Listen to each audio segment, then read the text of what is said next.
Hi hello ನಮಸ್ತೆ ವೀಕ್ಷಕರೇ, PR ಅಕಾಡೆಮಿಗೆ ಸ್ವಾಗತ. ನೀವೇನಾದ್ರೂ ಸರ್ಕಾರಿ ಹುದ್ದೆಯನ್ನ ಹುಡುಕ್ತಾ ಇದ್ದೀರಾ ಅಂತ ಹೇಳಿದ್ರೆ ತಿಂಗಳಿಗೆ 85,000 ರೂಪಾಯಿಗಳಕ್ಕಿಂತ ಜಾಸ್ತಿ ಸಂಬಳ ಸಿಗುವಂತಹ ಕೆಲಸದ ಡೀಟೇಲ್ಸ್ ನ ತಗೊಂಡ್ಬಂದಿದ್ವಿ. ಇದು ಯಾವ ಕೆಲಸ, ಹೇಗೆ ಅರ್ಜಿ ಹಾಕೋಬೇಕು, ಅಪ್ಲಿಕೇಶನ್ ಹೇಗೆ ಡೌನ್ಲೋಡ್ ಮಾಡ್ಕೋಬೇಕು, ನೋಟಿಫಿಕೇಶನ್ ನ ಹೇಗೆ ಡೌನ್ಲೋಡ್ ಮಾಡ್ಕೋಬೇಕು, ಇದೆಲ್ಲದರ ಬಗ್ಗೆ ಮಾಹಿತಿನ ನಿಮಗೆ ತಿಳಿಸ್ಕೊಡ್ತೀವಿ. ವಿಡಿಯೋನ ಕೊನೆ ತನಕ ನೋಡಿ. ವಿಡಿಯೋ ಶುರು ಮಾಡೋಕ್ಕೂ ಮುಂಚೆ ಚಾನಲ್ ಸಬ್ಸ್ಕ್ರೈಬ್ ಆಗಿಲ್ಲ ಅಂದ್ರೆ ಇವಾಗಲೇ ಸಬ್ಸ್ಕ್ರೈಬ್ ಆಗಿ. ಪ್ರತಿದಿನ ನಿಮಗೆ ಗವರ್ನಮೆಂಟ್ ಜಾಬ್ ಡೀಟೇಲ್ಸ್ ನ ತಿಳಿಸ್ಕೊಡ್ತೀವಿ. ಹಾಗೆ ಬೆಲ್ ಐಕನ್ ಕೂಡ ಪ್ರೆಸ್ ಮಾಡಿ.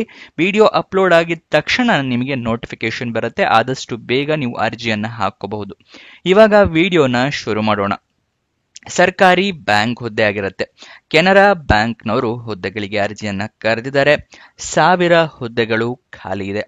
ಉದ್ಯೋಗ ಸ್ಥಳ ಅಖಿಲ ಭಾರತದಲ್ಲಿ ಈ ಹುದ್ದೆಗಳು ಖಾಲಿ ಇದೆ. ಯಾವ್ಯಾವ ಹುದ್ದೆ ಅಂತ ನೋಡೋದಾದ್ರೆ ಪ್ರೊಬೇಷನರಿ ಆಫೀಸರ್ ಅಂತ ಹೇಳ್ತಾರೆ, PO, ಅದು ಖಾಲಿ ಇದೆ. ಮತ್ತೆ ಸ್ಪೆಷಲಿಸ್ಟ್ ಆಫೀಸರ್ಸ್ ಹುದ್ದೆ ಕೂಡ ಖಾಲಿ ಇದೆ. 2 ತರಹದ ಹುದ್ದೆಗಳು ಖಾಲಿ ಇರುತ್ತೆ. ಸ್ಯಾಲರಿ 48,480 ರೂಪಾಯಿಂದ ಹಿಡಿದು 85,920 ರೂಪಾಯಿ ತಿಂಗಳಿಗೆ ಸ್ಯಾಲರಿ ಇರುತ್ತೆ. ಗೊತ್ತಾಯ್ತಲ್ವಾ?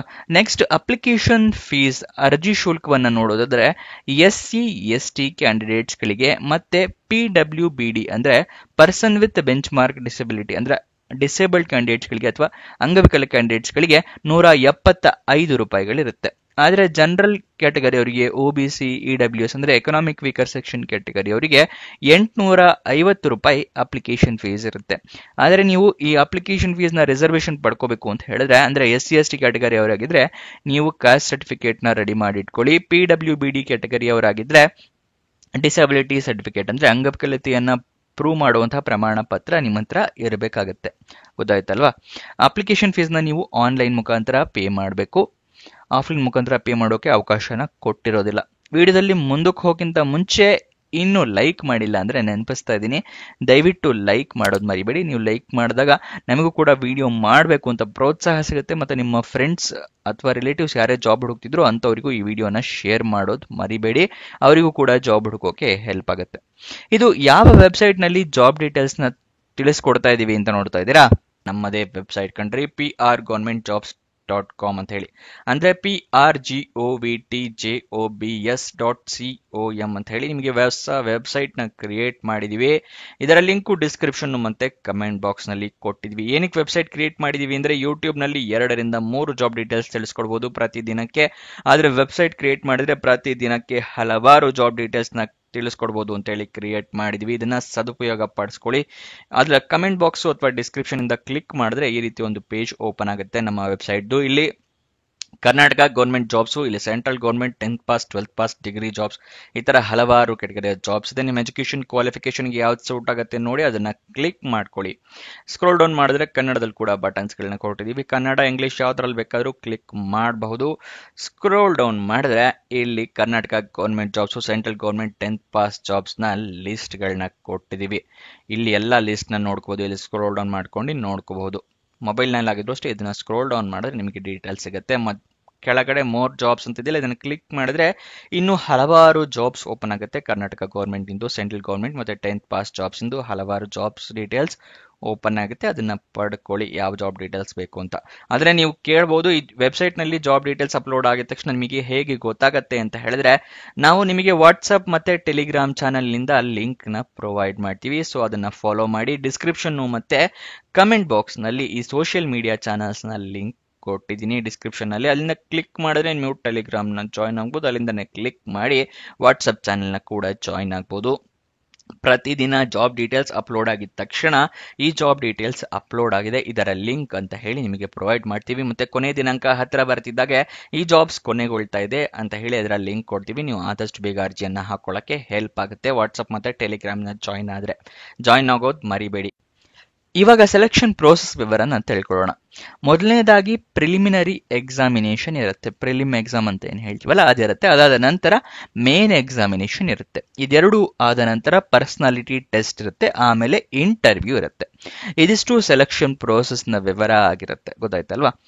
ನೆಕ್ಸ್ಟ್ ಅಪ್ಲಿಕೇಶನ್ನ ಹೇಗೆ ಹಾಕೊಳ್ಬೇಕು ಅಂತ ಹೇಳಿದ್ರೆ ಆನ್ಲೈನ್ ಮೂಲಕ ನೀವು ಅಪ್ಲಿಕೇಶನ್ನ ಹಾಕೋಬೇಕಾಗುತ್ತೆ. ಆನ್ಲೈನ್ ಅಪ್ಲಿಕೇಶನ್ ಹಾಕೋಕ್ಕೂ ಮುಂಚೆ ಅಫಿಷಿಯಲ್ ನೋಟಿಫಿಕೇಶನ್ ಓದ್ಕೊಳ್ಳೋದು ಮರಿಬೇಡಿ. ಏನಕ್ಕೆ ಅಂತ ಹೇಳಿದ್ರೆ ನಿಮಗೆ ಏನೇನು ಎಲಿಜಿಬಿಲಿಟಿ ಕ್ರೈಟೀರಿಯಾ ಇದೆ, ಏನೇನು ರಿಕ್ವೈರ್ಮೆಂಟ್ಸ್ ಇದೆ ಅಂತ ತಿಳ್ಕೋಬೇಕು ಅಂತ ಹೇಳಿದ್ರೆ ಅಫಿಷಿಯಲ್ ನೋಟಿಫಿಕೇಶನ್ ಓದ್ಕೊಳ್ಳೋದು ಅತಿ ಮುಖ್ಯ ಆಗಿರುತ್ತೆ. ಇಲ್ಲಾಂದ್ರೆ ಅಪ್ಲಿಕೇಶನ್ ರಿಜೆಕ್ಟ್ ಆಗೋ ಚಾನ್ಸಸ್ ಜಾಸ್ತಿ ಇರುತ್ತೆ. ಅದಕ್ಕೆ ಓದ್ಕೊಳ್ಳೋದು ಮರಿಬೇಡಿ. ಅದನ್ನ ಹೇಗೆ ಡೌನ್ಲೋಡ್ ಮಾಡ್ಕೋಬೇಕು ಅಂತ ಕೂಡ ವಿಡಿಯೋದಲ್ಲಿ ಮುಂದೆ ನಿಮಗೆ ತಿಳಿಸ್ಕೊಡ್ತೀವಿ.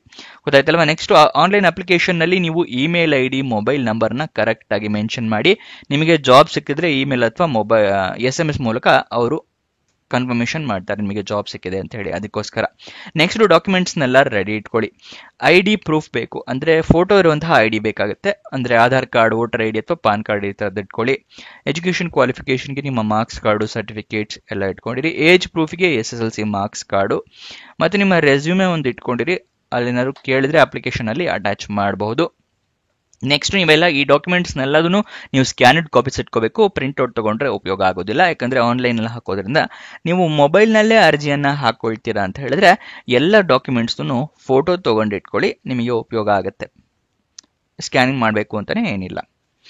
ನೆಕ್ಸ್ಟ್ ಪಾಸ್ಪೋರ್ಟ್ ಸೈಜ್ ಫೋಟೋ ಒಂದು ಇಟ್ಕೊಂಡಿರಿ, ಅರ್ಜಿಯಲ್ಲಿ ಕೇಳಿದ್ರೆ ಉಪಯೋಗ ಆಗುತ್ತೆ. ನೆಕ್ಸ್ಟ್ ಅಪ್ಲಿಕೇಶನ್ ಫೀಸ್ನ ನಿಮ್ಮ ಕ್ಯಾಟಗರಿಯ ಪ್ರಕಾರ ಪೇ ಮಾಡ್ಕೊಳ್ಳಿ. ನೆಕ್ಸ್ಟ್ ಅಪ್ಲಿಕೇಶನ್ ಸಬ್ಮಿಟ್ ಮಾಡಿದ ನಂತರ ನಿಮ್ಗೇನಾದ್ರೂ ಅಪ್ಲಿಕೇಶನ್ ನಂಬರ್ ಅಥವಾ ರೆಫರೆನ್ಸ್ ನಂಬರ್ ಏನಾದರೂ ಬಂದ್ರೆ ಅದನ್ನ ಬರೆದಿಟ್ಕೊಳ್ಳಿ ಅಥವಾ ಸ್ಕ್ರೀನ್ಶಾಟ್ ತಗೊಂಡಿಟ್ಕೊಳ್ಳಿ. ನಿಮಗೆ ಫ್ಯೂಚರ್ ರೆಫರೆನ್ಸ್ಗೆ ಅದು ಬೇಕಾಗತ್ತೆ. ಅಪ್ಲಿಕೇಶನ್ ಓಪನ್ ಆಗಿದ್ದು 1 ಜುಲೈ 2025, ಕೊನೆಯ ದಿನಾಂಕ 21 ಜುಲೈ 2025. ಅಪ್ಲಿಕೇಶನ್ ಹಾಕೋದಕ್ಕೂ ಮತ್ತೆ ಅರ್ಜಿ ಶುಲ್ಕ ಪೇ ಮಾಡೋದಕ್ಕೂ ಎರಡಕ್ಕೂ ಕೂಡ 21 ಜುಲೈ ಕೊನೆಯ ದಿನಾಂಕ ಆಗಿರುತ್ತೆ. ನೆಕ್ಸ್ಟ್ ನಿಮಗೆ ಪ್ರೀ ಎಕ್ಸಾಮಿನೇಷನ್ ಟ್ರೈನಿಂಗ್ ಅಂತ ಇರುತ್ತೆ. ಅದು ಯಾವಾಗ ಇರುತ್ತೆ ಅಂದ್ರೆ ಆಗಸ್ಟ್ ಮಂತ್ ನಲ್ಲಿ ಇರುತ್ತೆ. ಮತ್ತೆ ನಿಮಗೆ ಪ್ರಿಲಿಮ್ ಎಕ್ಸಾಮಿಗೆ ಕಾಲ್ ಲೆಟರ್ ಯಾವಾಗ ಅನೌನ್ಸ್ ಮಾಡ್ತಾರೆ ಅಂತ ಹೇಳಿದ್ರೆ ಅದು ಕೂಡ ಆಗಸ್ಟ್ ಅಲ್ಲೇ ಇರುತ್ತೆ. ಪ್ರಿಲಿಮಿನರಿ ಎಕ್ಸಾಮಿನೇಷನ್ ಡೇಟ್ ಕೂಡ ಆಗಸ್ಟ್ ಅಲ್ಲೇ ಇರುತ್ತೆ. ಆದ್ರೆ ಅದರ ರಿಸಲ್ಟ್ ನಿಮಗೆ ಸೆಪ್ಟೆಂಬರ್ ನಲ್ಲಿ ಕೊಡ್ತಾರೆ. ಗೊತ್ತಾಯ್ತಲ್ಲ? ನೆಕ್ಸ್ಟ್ ಮೇನ್ ಎಕ್ಸಾಮಿಗೆ ಕಾಲ್ ಲೆಟರ್ ನೀವು ಡೌನ್ಲೋಡ್ ಮಾಡ್ಕೋದು ಯಾವಾಗ ಅಂತ ಹೇಳಿದ್ರೆ ಸೆಪ್ಟೆಂಬರ್ ಅಥವಾ ಅಕ್ಟೋಬರ್ ನಲ್ಲಿ ನೀವು ಡೌನ್ಲೋಡ್ ಮಾಡ್ಕೋಬಹುದು. ಮೇನ್ ಎಕ್ಸಾಮ್ ಅಕ್ಟೋಬರ್ ನಲ್ಲಿ ಇರುತ್ತೆ, ಆದ್ರೆ ಮೇನ್ ಎಕ್ಸಾಮ್ ನ ರಿಸಲ್ಟ್ ನವೆಂಬರ್ ನಲ್ಲಿ ನಿಮಗೆ ಬರುತ್ತೆ. ಪರ್ಸನಾಲಿಟಿ ಟೆಸ್ಟ್ ಅಂತ ಹೇಳಿದ್ನಲ್ಲ, ಅದು ನಿಮಗೆ ನವೆಂಬರ್ ಅಥವಾ ಡಿಸೆಂಬರ್ ನಲ್ಲಿ ಮಾಡ್ತಾರೆ. ಇಂಟರ್ವ್ಯೂ ಡೇಟ್ ನಿಮಗೆ ಡಿಸೆಂಬರ್ ಅಥವಾ ಜನವರಿಯಲ್ಲಿ ಇರುತ್ತೆ. ಡಿಸೆಂಬರ್ ಅಥವಾ ಜನವರಿ ಅಂದ್ರೆ ಡಿಸೆಂಬರ್ 2025 ಅಥವಾ ಜನವರಿ 2026ರಲ್ಲಿ.